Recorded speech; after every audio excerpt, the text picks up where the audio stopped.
اگر کوئی قبر کے اندر اللہ کے عذاب سے، اللہ کی پکڑ سے بچ گیا تو سمجھ جاؤ آخرت کی ساری منزل اس کے لیے آسان ہے۔ اور اگر کوئی قبر میں نہیں بچا، اگر کوئی قبر میں منکر نکیر کے سوال کے جواب نہیں دے سکا، اگر کسی کو قبر میں عذاب ہو گیا تو پھر سمجھ جاؤ اس کے بعد پھر پریشانی ہی پریشانی، سخت سے سخت اللہ کا عذاب ہے۔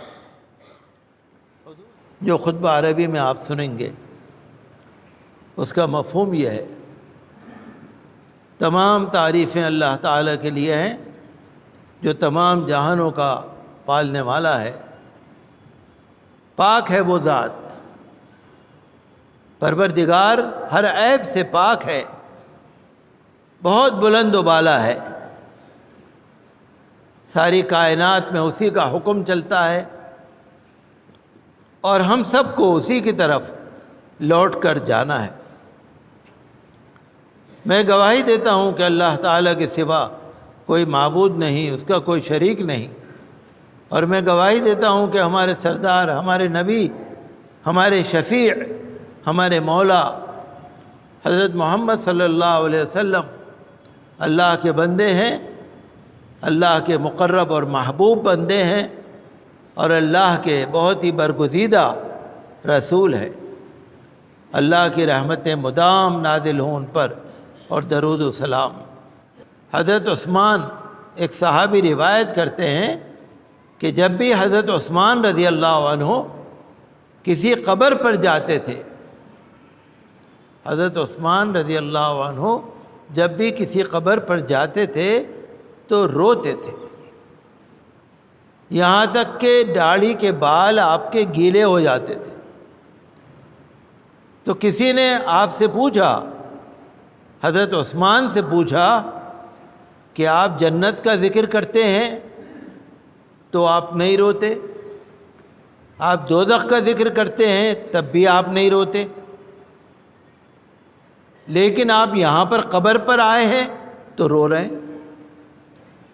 انہوں نے کہا بے شک اللہ کے رسول صلی اللہ علیہ وسلم نے فرمایا ہے کہ قبر جو ہے آخرت کی منزلوں میں سے پہلی منزل ہے۔ اگر کوئی قبر کے اندر اللہ کے عذاب سے، اللہ کی پکڑ سے بچ گیا تو سمجھ جاؤ آخرت کی ساری منزل اس کے لیے آسان ہے۔ اور اگر کوئی قبر میں نہیں بچا، اگر کوئی قبر میں منکر نکیر کے سوال کے جواب نہیں دے سکا، اگر کسی کو قبر میں عذاب ہو گیا تو پھر سمجھ جاؤ اس کے بعد پھر پریشانی ہی پریشانی، سخت سے سخت اللہ کا عذاب ہے۔ حضور صلی اللہ علیہ وسلم نے فرمایا کہ میں نے کوئی بھی خوفناک منظر دنیا میں نہیں دیکھا اس سے زیادہ خوفناک جو قبر کا منظر ہوتا ہے۔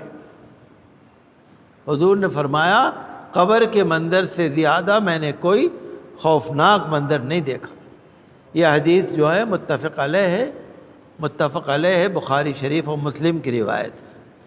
حضرت عثمان رضی اللہ عنہ فرماتے ہیں کہ نبی صلی اللہ علیہ وسلم جب قبر میں میت کو دفن کر کے فارغ ہو جاتے تھے تو وہاں پر تھوڑی دیر کھڑے رہتے تھے اور پھر فرماتے تھے اپنے بھائی کے لیے مغفرت کی دعا کرو اور اللہ سے دعا کرو کہ یہ منکر نکیر کے سوال میں ثابت قدم رہے،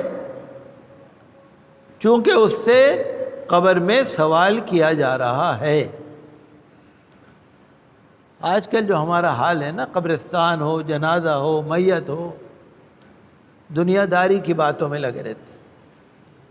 یہاں جنازے آتے ہیں نا، کبھی پہلے زمانے میں میرے بچپن میں جب کبھی جنازہ آتا تھا یہاں پر تو لوگ آپس میں باتیں نہیں کرتے تھے، وضو کر کے کوئی مسجد میں آ کے سپارہ پڑھنے بیٹھ گیا، کوئی الگ بیٹھ گیا۔ آج کل جب جنازہ آتا ہے 4 آدمی ادھر کھڑے باتیں کر رہے ہیں، 4 آدمی ادھر کھڑے باتیں کر رہے ہیں، 4 آدمی وہاں کھڑے باتیں کر رہے ہیں۔ جب جنازہ لے کے جائیں گے جب بھی باتیں کر رہے ہیں، جب جنازہ دفن ہوگا جب بھی باتیں کر رہے ہیں، جب جنازہ دفن ہو چکے گا مٹی پوری بھی نہیں ڈالی تو باتیں کرتے ہوئے واپس آ گئے۔ ہمارے حضور صلی اللہ علیہ وسلم کی تعلیم کیا ہے اس کو سمجھنے کی ضرورت ہے۔ اگر کسی کا انتقال ہو جائے تو قبر پہ جا کے دفن کرنے کے بعد وہاں ٹھہرو، وہاں دعا کرو اپنے بھائی کے لیے، دعا کرو کہ ثابت قدم رہے، چونکہ حضور نے فرمایا کہ اس سے سوال کیا جا رہا ہے۔ اللہ تعالی ہمیں اور آپ کو ایمان میں اور اسلام میں اور نیک اعمال میں برکت عطا کرے۔ میں پناہ مانگتا ہوں اللہ کی شیطان رجیم سے، اللہ کے نام سے شروع جو بہت مہربان ہے، رحم والا ہے۔ تبارک الذی بیدہ الملک، بڑی برکت بڑی عظمت والی ہے وہ ذات جس کے ہاتھ میں سارا ملک ہے، ساری کائنات ہے، ساری قدرت ہے۔ وَهُوَ عَلَىٰ كُلِّ شَيْءٍ قدیر، اور وہ ہر چیز پر قادر ہے۔